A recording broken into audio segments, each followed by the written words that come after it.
What if I told you that the real reason most people never become successful isn't a lack of time, talent, or even opportunity, but something far more subtle? Something hidden in plain sight. Napoleon Hill hinted at it again and again in Think and Grow Rich. He called it the secret, said it appears once in every chapter, but he never named it. Why? Because he wanted you to discover it, not by reading, but by realizing. It's the quiet force that builds empires or keeps you broke. The invisible architect behind every belief, habit, and decision you make. It's your subconscious mind. And unless you learn to reprogram it, you will remain a prisoner to thoughts you didn't choose. If you're searching for the keys to unlock wealth and freedom, you're in the right place. Let's open the vault. You see, Hill didn't write Think and Grow Rich just to inspire people. He wrote it to awaken them, to shake them out of the hypnosis of average living. Most people read his work and think it's about working hard, setting goals, staying positive. But those are just surface-level tools. The real transformation happens when you embed a new identity so deeply into your subconscious that success becomes automatic, not forced, not fabricated, but normal. That's the difference between those who dabble in personal growth and those who live it. Hill knew the mind is a garden. And the subconscious? It's the soil. Whatever gets planted there, good or bad, takes root. So the only question is, what's growing in yours? That's the key to everything. And it's the part 97% of people never truly master. By the time you're old enough to want success, your mind has already been shaped by failure. Not your own failure, but other people's fears. Parents who said, money doesn't grow on trees. Teachers who warned you not to dream too big. Friends who laughed when you said you wanted more out of life. Society doesn't condition you to be powerful. It conditions you to stay in line. And all of that gets stored, quietly and permanently, in your subconscious mind. It doesn't ask for proof. It doesn't question. It just absorbs and accepts, especially when the message is repeated, or backed by emotion. That's why so many people feel stuck without knowing why. They say they want to be rich, but deep inside, they don't feel worthy of it. They crave freedom, but their subconscious only knows survival. So every time they take one step forward, some invisible resistance pulls them back. That's not laziness. That's programming. Napoleon Hill understood this long before modern neuroscience caught up.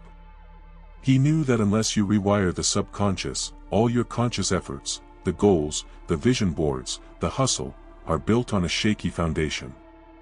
That's why he emphasized autosuggestion, repetition, and emotionalized belief. He wasn't just talking about wishful thinking. He was giving us the manual for mental reconditioning. And yet, most people skip it. They look for tactics and tricks, but ignore the root cause. They try to succeed with a subconscious that's still loyal to scarcity.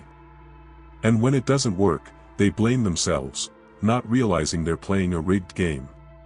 But here's the truth Hill wanted us to know: your mind is programmable. And if it can be programmed by accident, it can be reprogrammed on purpose. That's where the real freedom begins. Hill didn't just mention the subconscious in passing, he dedicated entire chapters to how to reach it, influence it, and command it. And one of the core tools he gave us is something so simple, most people ignore it: autosuggestion. Now don't let the word fool you. Autosuggestion isn't just repeating positive phrases like, "I am rich" or "I believe in myself" while brushing your teeth. That's surface-level stuff. What Hill meant was far deeper. Autosuggestion is the deliberate, emotional, repeated planting of a new identity into your subconscious mind, until it becomes so familiar, your actions naturally align with it. It's not about forcing new habits. It's about installing a new belief system so powerful that success becomes your default setting. Here's how it works. Your subconscious speaks emotion, not logic. It doesn't respond to weak repetition. It responds to intensity, frequency, and feeling. So if you repeat your goal once a day like a chore, nothing happens. But if you do it morning and night, with emotion, with visualization, with absolute belief, your subconscious starts to bend. It starts to accept. Over time, it stops resisting. And then something strange happens, your outer world begins to shift. You start seeing new opportunities. You feel drawn to take bolder actions. People respond to you differently. And no, that's not magic. That's the power of subconscious alignment. Most people don't fail because they're not capable. They fail because they never install the identity that matches the life they want. Autosuggestion is how you begin to do that. It's not a motivational gimmick. It's mental reprogramming. And if done daily, with purpose, it begins to overwrite the years of fear, doubt, and limitation that were planted in you without your consent. Once your subconscious starts to accept new instructions, something incredible begins to happen. You gain internal momentum. You're no longer just trying to think positive or forcing discipline. Instead, your actions begin to feel natural, effortless, automatic. And that's the turning point Hill wanted us to reach. When belief becomes so deeply rooted that success no longer feels like a performance, it feels like a pattern, a rhythm, a natural extension of who you've become. This is why Hill didn't just say to write down your goal. He told us to read it aloud twice a day, to visualize it with full emotion, and to speak it as if it were already true. He understood that the subconscious is moved by consistency plus emotion. That's the formula. Not empty repetition. Not robotic affirmations. But repeated, emotional statements said with the conviction of someone who refuses to accept a mediocre life. When you do that, day after day, week after week, you override the old programming. You replace fear with faith. Scarcity with certainty. Doubt with vision. This is how you create a new internal identity. And once identity shifts, behavior follows.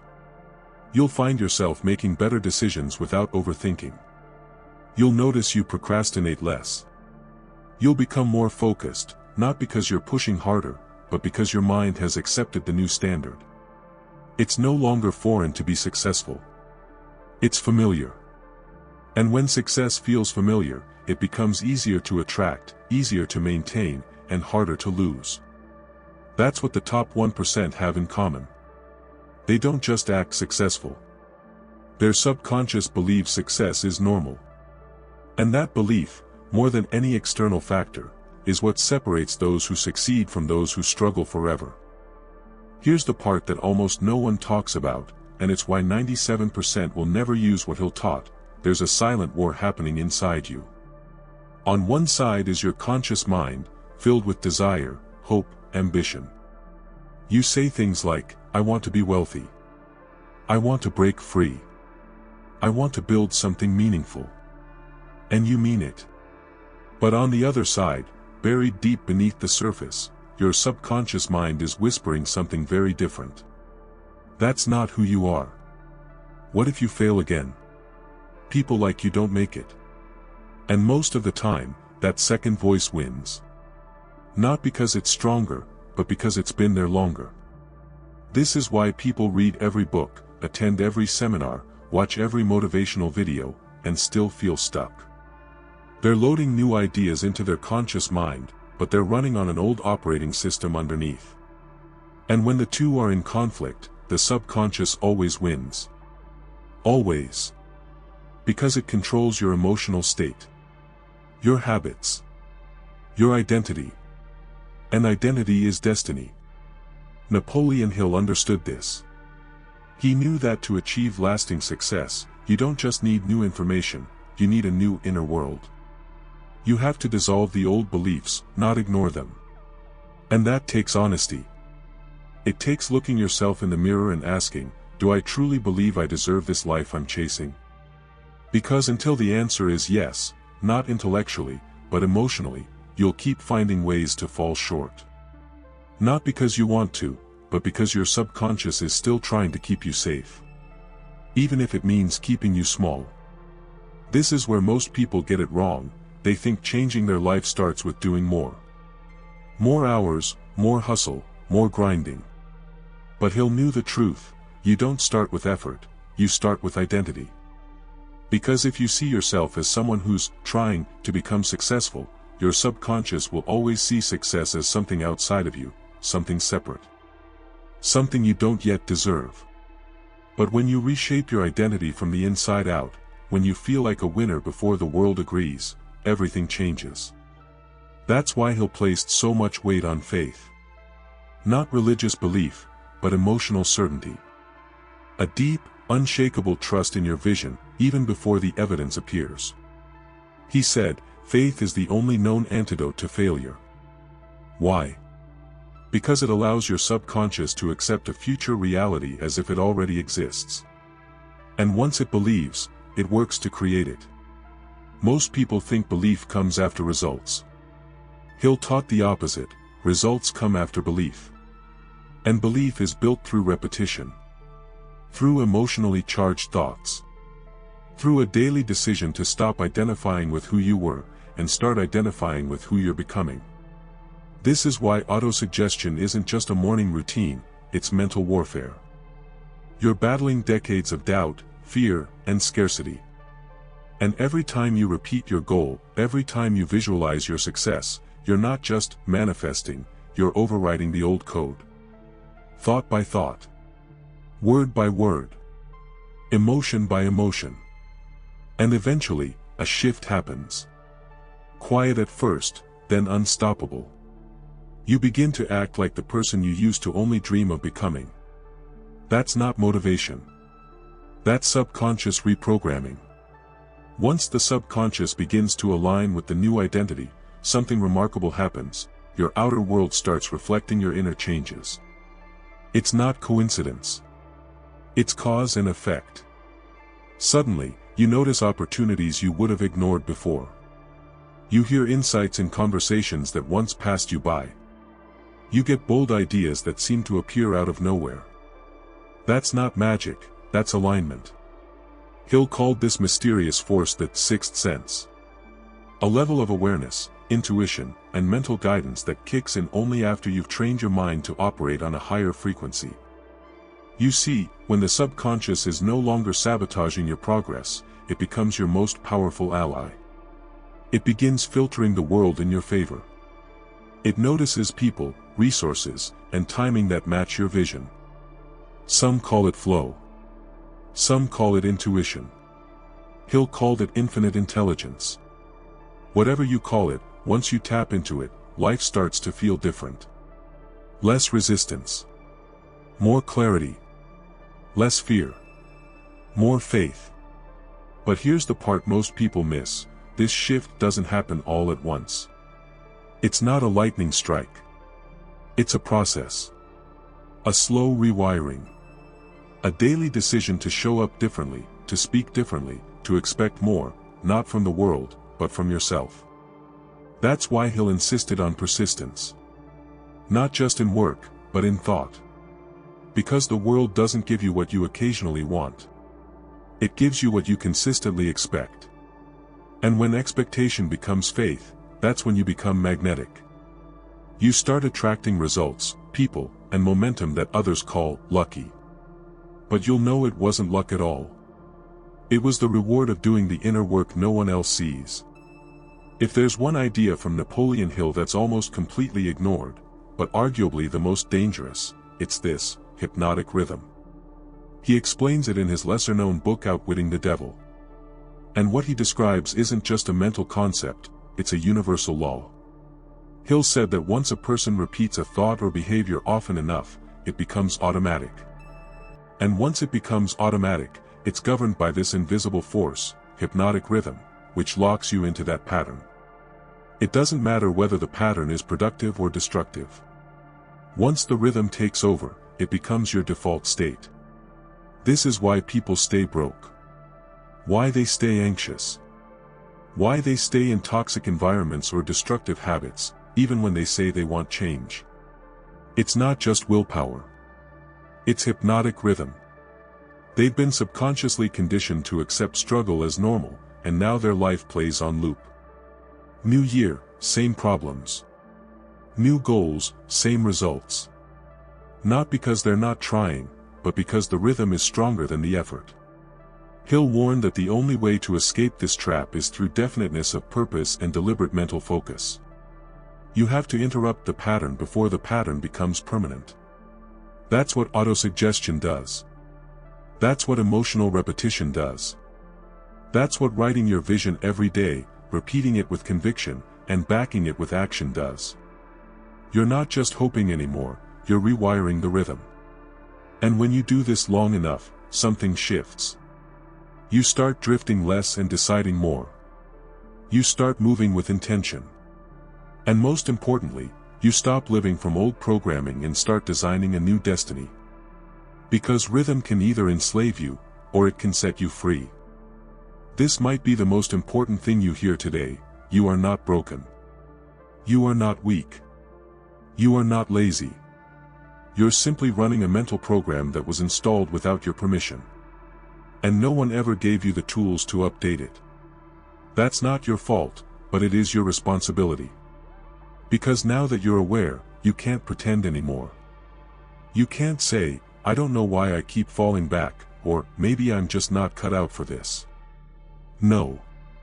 You've been hypnotized, not by a villain, not by some evil conspiracy, but by repetition, by fear, by a society that rewards obedience and punishes belief. Napoleon Hill's real genius wasn't just teaching us how to set goals or make money, it was showing us how to wake up. To become conscious of the unconscious.